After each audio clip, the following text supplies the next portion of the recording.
Alex, congratulations. You are headed back to the fourth round here in Miami. And to do it, you had to get through a fighter today in Magdalena. You know how tough she can be. Other than this incredible crowd, what do you think got you? A packed Madrid tennis arena, 20,000 people. The noise of a crowd still buzzing from a match that just ended. Cameras sweep across the court. A microphone is handed to a young player. The routine begins. Post-match interview, standard questions, predictable answers. Then she started speaking. And everything, literally everything, stopped. Well, congratulations on this first match that you play here at Madrid Open. So we want to know, how was you feeling? No, I feel really great. I love Madrid. It's an amazing tournament. Sí, cada vez que vengo aquí siento muy cómoda, siento en casa. Llevo muchos años aquí en España, pues nada, cada partido en este nivel es una lucha, es una batalla, pues estoy muy contento por eso.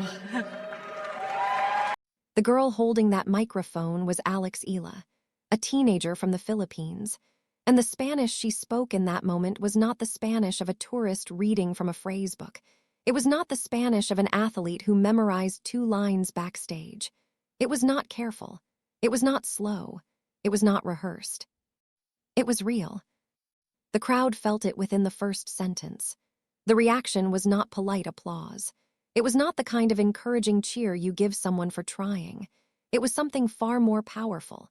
It was the sound of 20,000 people recognizing something genuine, something they did not expect, and responding with everything they had.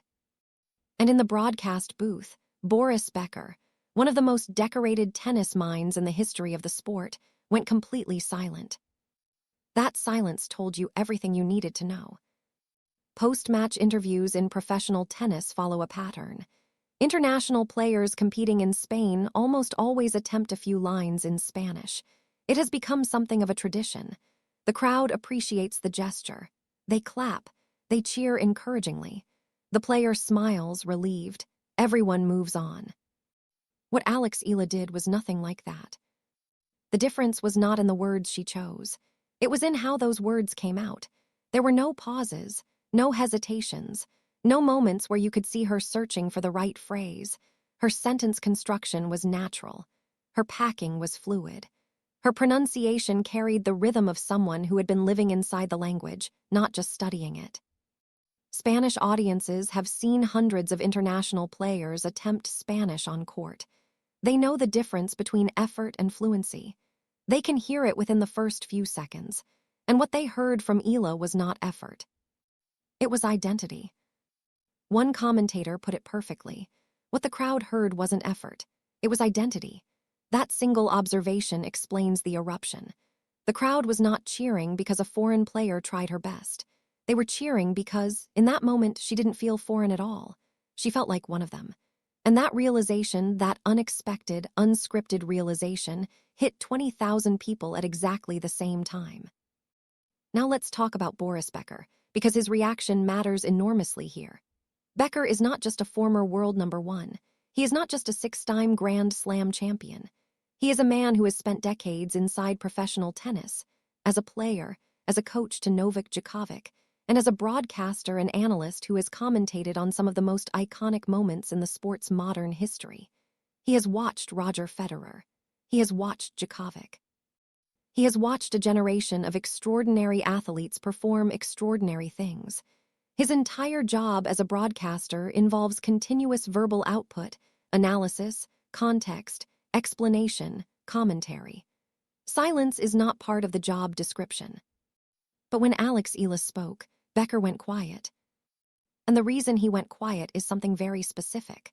Becker is a native German speaker who built his entire professional career in an environment dominated by English. He has delivered thousands of interviews, press conferences, and live broadcasts in a second language.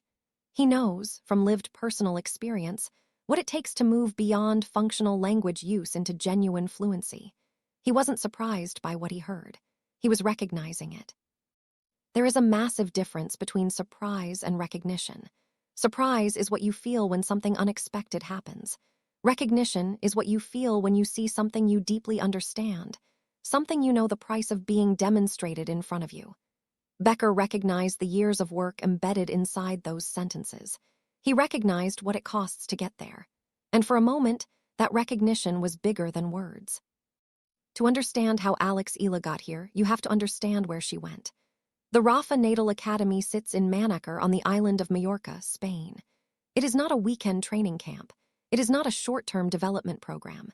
It is a full residential system, one where players live, study, eat, train, compete, and grow up together within the same walls, speaking the same language, breathing the same air. For a teenager arriving from the Philippines, the adjustment is total. There is no Filipino community waiting for her.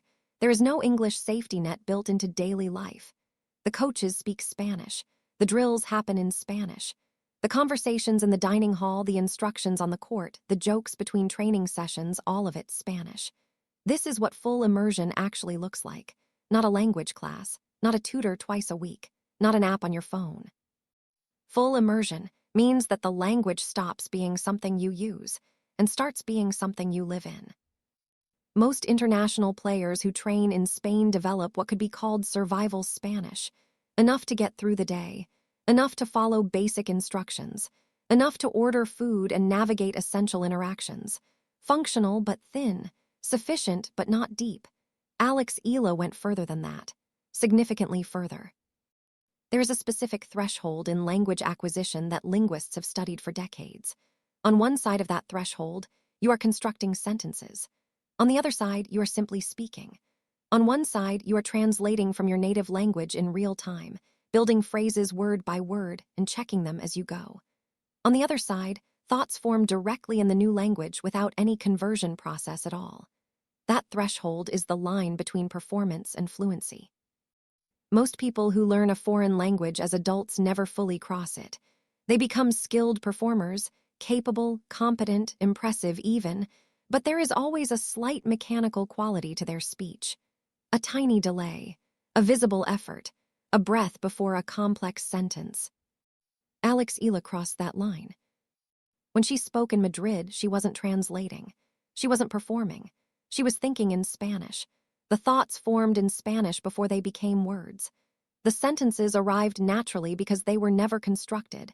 They simply emerged.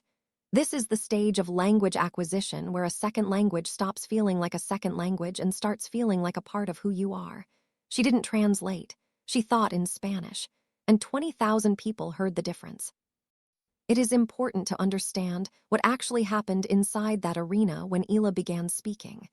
The initial reaction, that sharp, immediate surge of noise, was not celebration. It was recognition. The crowd processed what they were hearing and understood it before they could articulate it. The response was visceral and immediate. It bypassed analysis entirely and went straight to instinct. Because the Spanish they heard was not a performance. And Spanish audiences know what a performance sounds like. They have heard hundreds of them. Slower packing, limited vocabulary, careful pronunciation. Eyes slightly unfocused as the player internally searches for the next word. These are the invisible markers of rehearsed speech, and audiences pick them up without even trying.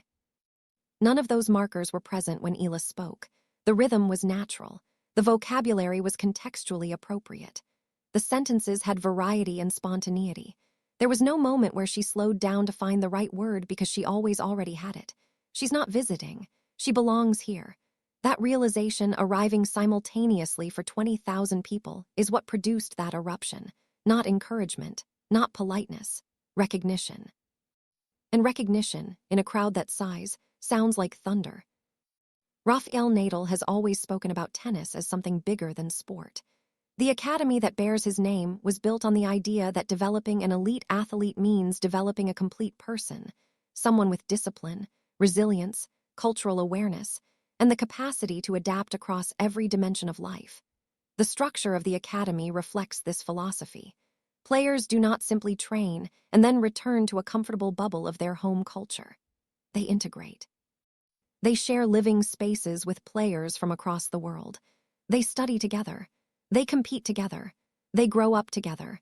And they do all of this inside a Spanish-speaking environment that does not accommodate cultural retreat. This system is intentional, and for players who commit to it fully, the results extend far beyond tennis. Alex Eala is, in every meaningful sense, a product of this system. Her development at the Rafa Nadal Academy was never only about ground strokes and footwork and clay court tactics. It was about becoming someone who could exist, authentically and completely, within a culture that was not the one she was born into. She did not just train in Spain. She became, in a deeply real way, part of it. Madrid wasn't random. It was proof. The Madrid court was simply where the proof became visible. The process behind it had been running for years, quietly, consistently, without cameras or commentary. Every training session conducted in Spanish. Every conversation with a teammate in Spanish. Every argument, every joke, every moment of confusion or triumph in Spanish. Layer upon layer, until the language stopped being a layer at all and became something structural. Something that was simply part of her. What makes Alex Eala's story remarkable is that it carries emotional weight from two completely different directions simultaneously. From the Filipino perspective, her journey represents something profound about sacrifice, representation, and the price of ambition. She left home at an age when most teenagers are still figuring out who they are. She relocated to a foreign country, adapted to a foreign language, built a life within a foreign culture, and she did it while pursuing one of the most demanding athletic careers on the planet. For Filipinos watching from home, she is not just a tennis player. She is proof of what is possible. From the Spanish perspective, her story means something entirely different. Her fluency and her cultural integration create a connection that transcends nationality. She is not perceived as a foreign visitor who learned a few phrases. She is perceived as someone who made a genuine, sustained, deeply personal commitment to the culture she entered. That kind of commitment earns a specific type of respect, not the polite respect given to effort, but the deep respect given to belonging. The Madrid moment sits at the intersection of both perspectives, and that intersection is extraordinarily rare. Professional tennis coverage measures everything it can: serve speed, first serve percentage, winners, unforced errors, break point conversion. These numbers are precise, comparable, and endlessly analyzed. They tell a clear story about what happens on the court. They tell you nothing about what happened in Madrid. The eruption of 20,000 Spanish fans, the silence of Boris Becker. The moment a Filipino teenager picked up a microphone and, without preparation or performance, demonstrated years of invisible work in a way that statistics could never capture. None of that shows up in a stat sheet. The most powerful moments aren't always on the scoreboard. What Alex Eala revealed in that moment was not a tennis skill. It was the full picture of who she had become, an athlete, yes, but also a person reshaped by years of genuine immersion in a place and a culture and a language that she made her own. She didn't just speak Spanish. She revealed who she had become. And Boris Becker, a man who has watched everything this sport has to offer, went silent. Because some things don't need commentary. Some things just need to be witnessed.